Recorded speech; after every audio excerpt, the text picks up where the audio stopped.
Yo, what's up? Welcome back to another episode of the Sauce. Continuing with college football week 1.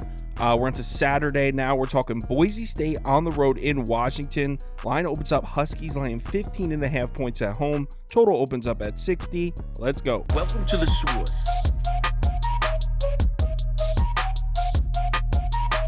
The Sauce. Sauce.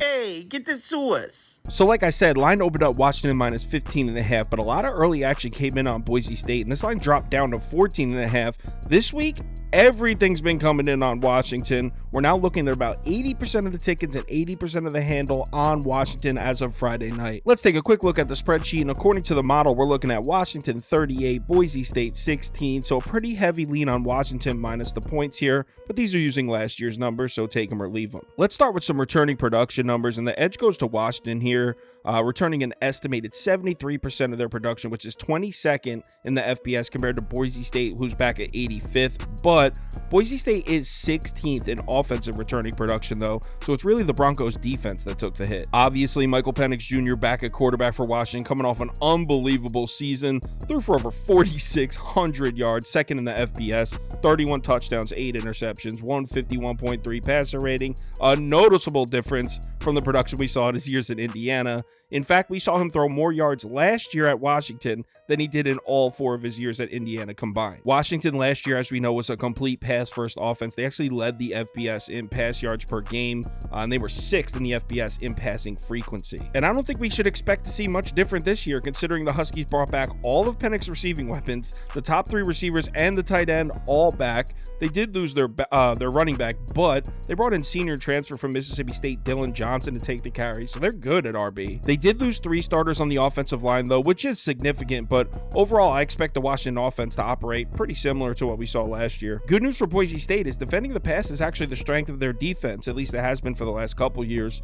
Boise State was 4th in the FBS, allowing just 170.9 pass yards per game, 1st in the FBS, allowing just 51.5% completions. To be fair, though, Boise State does play a Mountain West schedule. There's not a ton of elite passing attacks in that conference. According to Beta Rank, they were rated 54th in effective pass, which takes into account opponents and strength of schedule and all that. Still a strong number for a group of 5 program. That being said, as we saw earlier, Boise State took some losses on the defense, specifically in the secondary.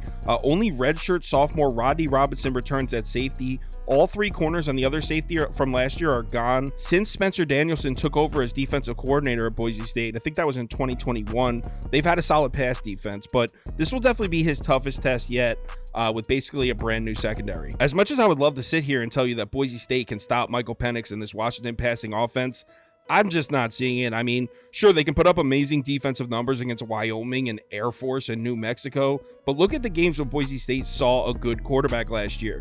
Jake Haener in Fresno, loss. Jaron Hall in BYU, loss. Even Chance Nolan in Oregon State beat him. I do think it's important to point out that Boise State doesn't get lit up on the scoreboard like that, though. Washington's success last year came from running up the numbers. They scored 37 or more points in 9 of their 12 games. 37 or more points in 9 of their 12 games. Want to know how many times Boise State allowed 37 or more points last season? 0. Not once. They gave up 34 points to Oregon State. That was the first game of the season. After that, the highest amount of points they allowed was just 31 to BYU. The reason I think that's so important is we're talking about potentially laying 14 or 15 points here. And if we think Boise State's going to draw this game out, make stops in the red zone, which is what they did last year, that might be difficult to cover that number. And by the way, Boise State's offense is not to be slept on at all this season. They started last season with Hank Bachmeier at quarterback. He got benched mid-game for redshirt freshman Taylon Green, and this kid was pretty good last year. Boise State was, I think, 8-2 in his starts. Solid numbers through the air. He completed over 61% of his passes, 14 touchdowns to just 6 interceptions. And look at his rushing numbers. Kid's an athlete. 586 yards rushing and 10 rushing touchdowns as a freshman. He led Boise State's extremely efficient rushing offense last season, 5.3 yards per carry and over 200 rush yards a game. They were rated 37th in the FBS in effective rush according to Beta Rank, which is excellent for a group of 5 school. And they're bringing back almost the same offensive unit. 9 of 11 starters from Boise State's offense are back. Taylor Green's now a sophomore. We'll have to see if he's able to develop more as a passer, but this Boise State run game is going to be a problem, possibly top 30 in the FBS. To be fair to Washington, though, their run defense was pretty good last year. They were rated 30th in the FBS in effective rush. They do bring back a solid amount of their production on defense, in the front seven, I should say. I know this graphic only shows 4 returning starters, but the new linebacker and the new defensive end on the depth chart, they were both there last year, and they both saw a ton of snaps last year. It's really the Washington secondary that's brand new. And if you like Boise State, which I do, spoilers, I like Boise, this trend stings a bit.